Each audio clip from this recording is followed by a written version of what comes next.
Hello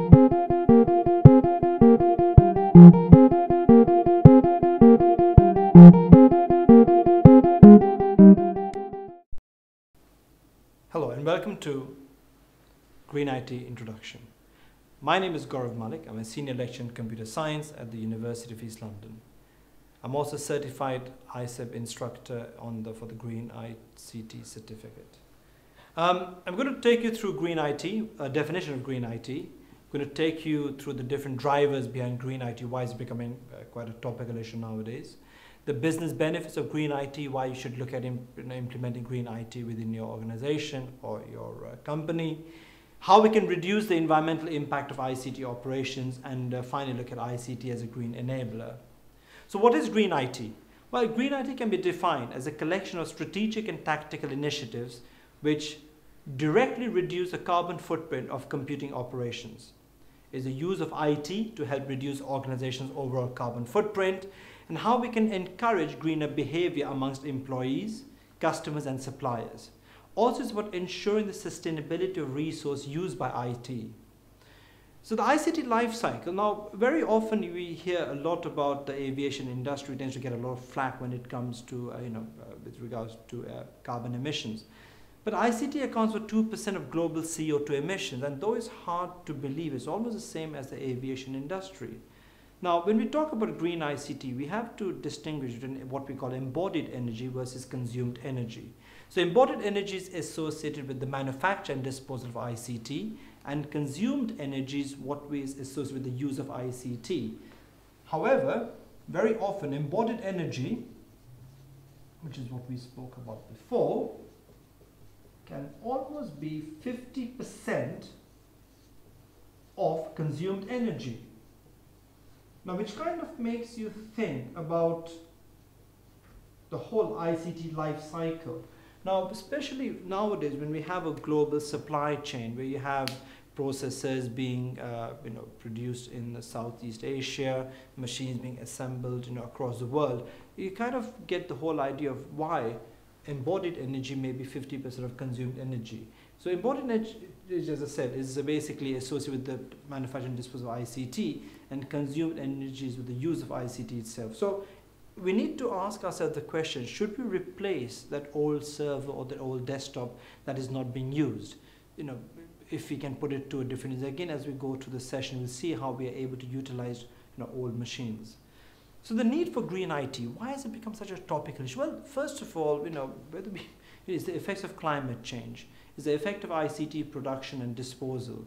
So, compared to when you have, with regards to fast food, with regards to, takeaway meals or, ready prepared meals, there's a lot of, it's not as simple where you might just take a plastic in a container and just throw it for recycling. ICT is quite complex, just like the car industry where you have a whole lot of composite of materials which constitute a computer. So we have a large quantity of hazardous materials. There's significant water and energy consumption with regards to ICT production. Also, there's a concentrated mining of precious and non-precious metals. So we hear the term of blood diamonds, but we also have the idea of blood ICT, because many of the minerals that are used in ICT equipment are from a very few regions of the world. And again, you have this idea of dangerous and exploitative working practices. So what are the green IT drivers?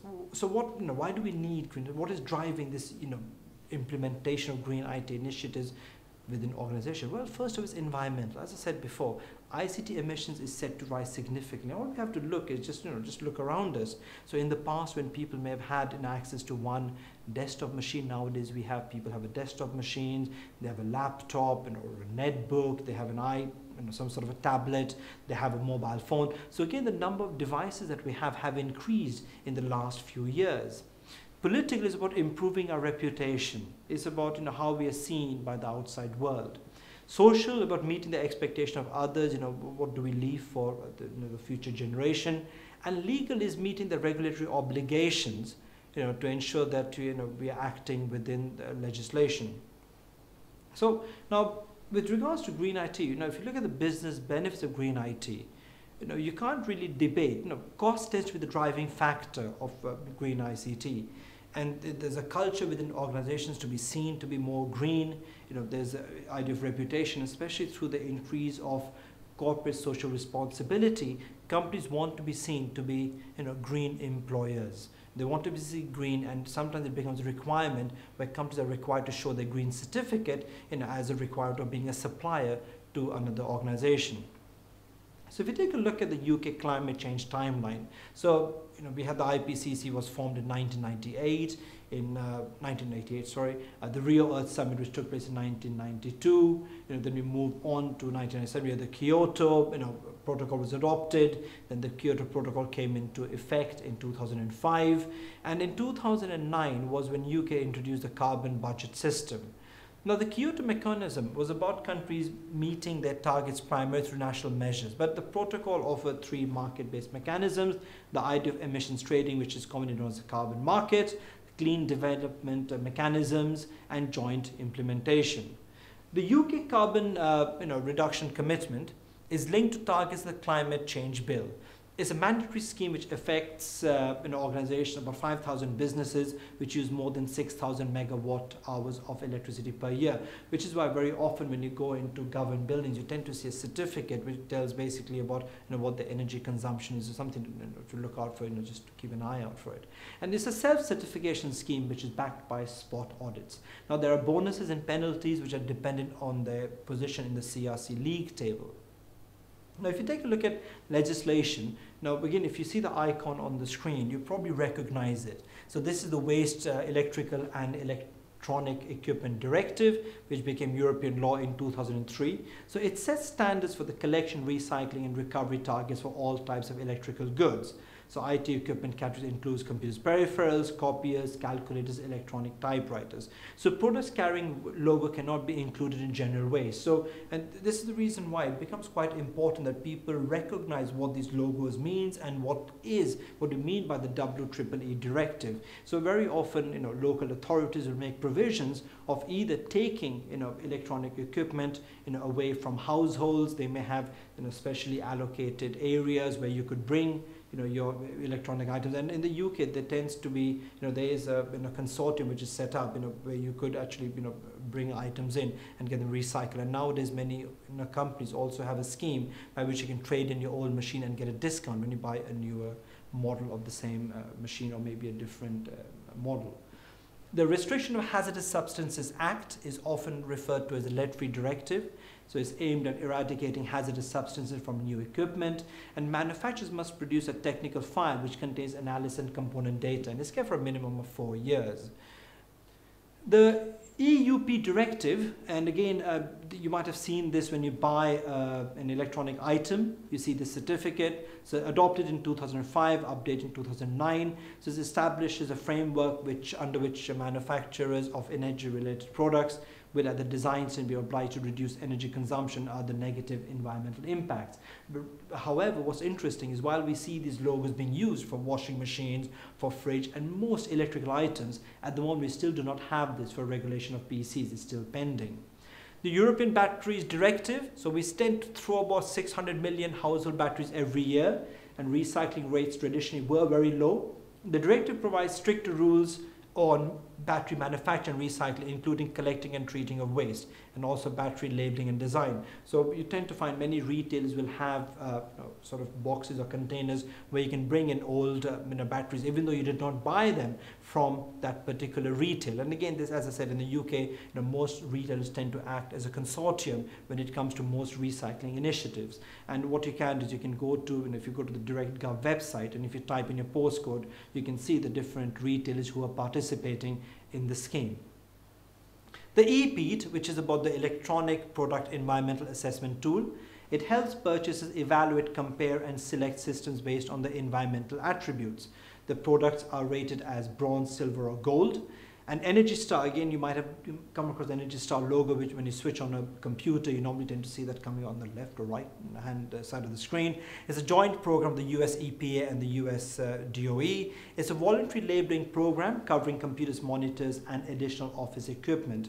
Now, with regards to the EPA, is an interesting sort of toolkit which they make available. So as a consumer, you could go to the website, look at the make and model of a particular manufacturer, and you're able to see how the products compare. And again, this is the whole idea of which we said earlier on about, when companies referring to the three drivers being cost, culture, and reputation. So companies might want to be seen as green employers by trying to make sure they used items and products which are very green. So again, we can find different tools about reducing energy consumption. Well, first of all, we can reduce our screen brightness. Again, very simple steps that we can take to the lowest comfortable setting. Remove active screensavers. Again, I'd encourage you to take our green IT quiz to see the myths and facts about green IT. Enable standby and hibernation modes, right? So there's a software called Edison and Peekaboo again, which are quite popular. Make sure that fans and vents are not blocked. And again, you tend to find that we have companies putting or individuals putting PCs and with a lot of stuff around them in a handbag, sort of in rucksacks. So what it makes it gets your PC overheated. So the vents that you see in front of the PC, or you may not see, is there to allow air to come in, which basically is sucked in through the machine and pushed out at the back. So the hot air that you're seeing coming at the back of a machine is in essence the air being pulled from the front of the machine and being taken out from the back of the machine. So it's quite important that you leave space on both sides, in the front and the back of the machine, to ensure there's effective cooling. Otherwise, it's making a machine work a lot harder. And if you don't need to use the machine, you can always turn it off. And again, we'll see how we can use modern technology to be able to try and reduce energy consumption. Green printing has becoming quite popular. So again, we are seeing an increasing replacement of standalone printers with network printers. Again, if you look at the links on the left-hand side, you'll see a green printing initiative which was funded by the JISC body, which was implemented at the institution where I work. Also considering multifunction devices, rather than having a printer, a fax machine, a scanner, we can get what are referred to as MFD devices, which can do all of these tasks. And the price has significantly fallen over the last few years. So where you would have be paying in thousands of pounds for these items, you're paying in hundreds of pounds. Again, you can have the idea of printing in duplex, trying to use draft mode wherever possible, using recycled paper and ink cartridges, and thinking to yourself, do you really need to print? And again, we have there's some interesting research being carried out about using different fonts which use less ink. But but again, you have this kind of the thing about, do you really need to print? Sustainable data storage is about removing files and documents that are no longer required.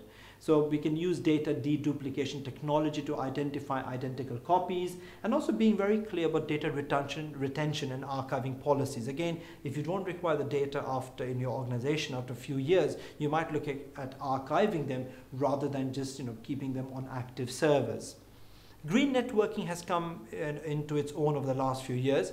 We have the idea of using built-in power conservation features, using multifunction devices, trying to go wireless. And again, the two very interesting technology which can cause confusion. So one of them is power over Ethernet, where you're able to get electricity over the Ethernet cables themselves, and which we tend to use for wake up on LAN, that's where it's tend to be used, or power line Ethernet.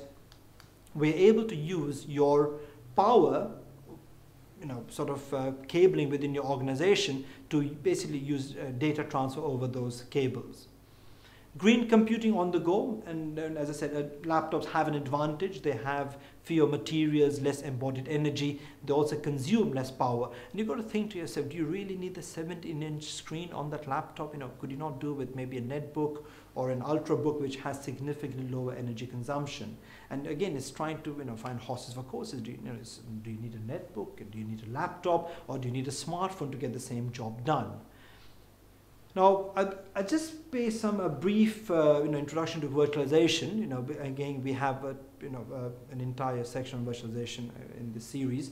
So virtualization is about running 2 or more operating systems on one piece of hardware. So basically, you could be running Windows 7, Windows XP on operating system, and normally we tend to define it as host operating systems and guest operating systems. So if I was running Windows 7, Windows Vista on top of a Vista machine, so Windows 7 and Windows XP will be defined as guest operating systems. Windows Vista will be defined as the host operating systems. So virtual systems can be snapshotted, they can be migrated. So again, it makes it quite easier from a maintenance point of view to try and keep these machines running.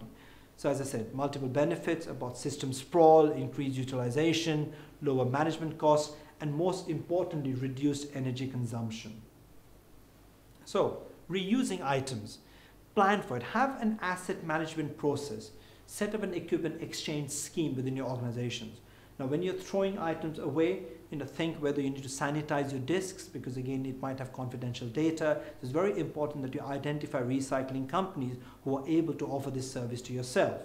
Now, companies tend to have loads of machines. Again, they tend to go through upgrade cycles, which might be 5 to 6 years.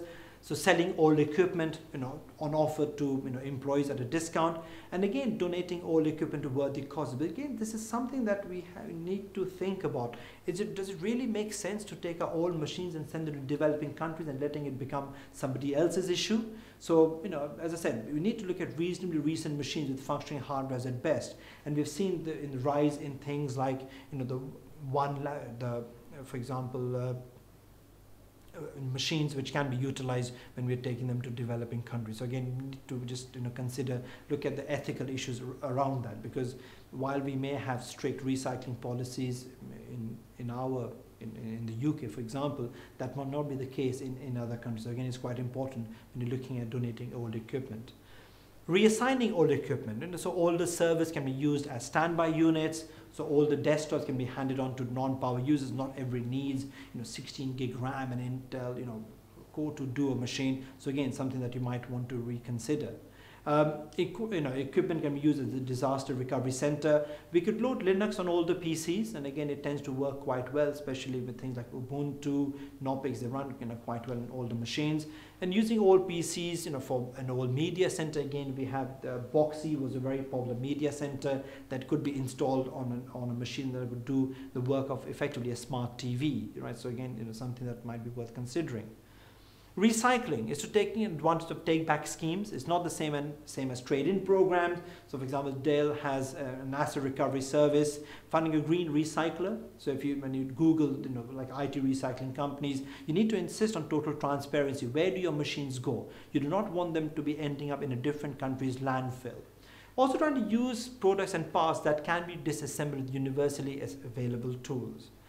So we've looked at what is green IT, and and what are the steps that we can take to sort of enforce and implement green IT within our organization. But now if we look at green IT as a green enabler, so we can reduce the environmental impact of our ICT operations. We can use ICT to reduce the environmental impact of our overall business operations, but it may lead to an increased ICT footprint to be able to benefit, with the impact that we have. And again, a good example of that is Ocado, a company that does the is in the retail sector in home grocery delivery. And again, when you look at Ocado's delivery, when you want to get an item delivered to your house, you can see for some vans are indicated the green icon. So what it means is that this van already happens to be in your area. So if you're getting your items delivered at a certain time, basically it's more energy efficient. But to get that kind of technology, you need to have some sort of investment in place, to be able to share that with your consumers and with your other stakeholders. Smart 2020 was commissioned by the Climate Group, so it identified opportunities for ICT to achieve energy efficiency in motor systems, and again we've seen this in the increase of electric cars, in logistics, as I said, I gave you Ocado as an example, smart buildings and grids. One of the other areas which we tend to talk about green IT is cloud computing, right? So and again, there are various types of cloud computing. Again, we have an entire lecture on that. So infrastructure as a service, software as a service, and effectively you can look at cloud computing as a service that is available via browser, right? So we need to think to ourselves, what makes cloud computing greener? So why not just be running this service on your own machine? And the argument very often is that a cloud computing provider can do things in a much more energy efficient manner due to scalability. So rather than having an air conditioner within your premises just to cool down one server, they're able to get benefits through scalability by having an increased number of servers. So while they may be generating a lot of heat, they're also being able to be more efficient in the kind of things that they're able to do to try and cool them down. And we've seen a lot of innovation in the idea of using data centers which are set in old disused mines, data centers set in countries where they're using geothermal energy, which may not be possible to do. And again, many companies may not look at relocating their offices to an area where they can benefit from geothermal energy just because it's a lot more green. So again, that's why we tend to look at cloud computing as one of the benefiting from green IT. Video conferencing, so again, research carried with the WWF, how the travel accounts for 50% of a carbon's travel of a company's carbon footprint. So again, we've seen the use of WebEx technology, Skype, where we can use video conferencing to be able to cut down on the amount of travel an individual may be doing for an organization. Green document managing, again, kind of comes back to the MFD devices that we spoke about before, scanning documents in. And again, we tend to work in a very collaborative way. So with the use of Google Drive, Dropbox, like Microsoft SharePoint, we can enable people to work with each other without relying on printed documents. Teleworking, again, becoming quite a topical thing about reduction in heating, lighting at work. But we need to look at the flip side. You have increased usage at home, right? So, and again, from a maintenance point of view, while you might be having your service provider looking at your sort of desktops within your organization, set within one physical environment, if you have 6 or 7 users using the same equipment in 6 or 7 different locations, so that would result in an increased maintenance cost. And again, now there's a lot of argument about productivity, with regards to people working from home. And again, we saw Yahoo, having a change in policy with regards to many of their, employees working from home. So we need to think to ourselves, does that have a reduced or increased carbon footprint? So I hope you found this lecture useful in what green IT is. And again, I've just indicated some useful reading for you to be able to try and inform you on how you can implement green IT and give you a bit more information about green IT within your organization. Thank you.